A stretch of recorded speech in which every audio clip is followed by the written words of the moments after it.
หมัดขวาครับซ้ายกระแทกโอ้โหเดินบุกเข้าหาเลยครับทางด้านของเวโรนิกโอ้โหเข้ามาเจอแข้งขวาของโอ้โหเจอหมัดขวาของเวโรเข้าไปครับดังกล้องฟ้าน่ากลัวแล้วเดินเข้ามาอาวุธเวโรโอ้โหหมัดนี่ถึงก่อนตลอดครับดูครับหมัดนัก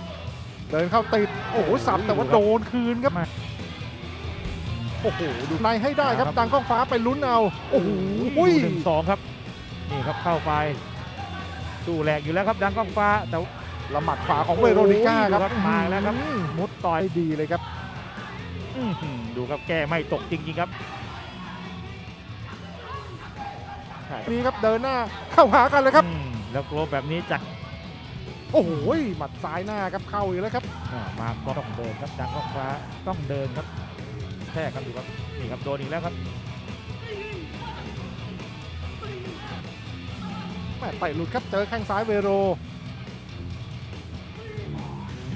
The Blue Corner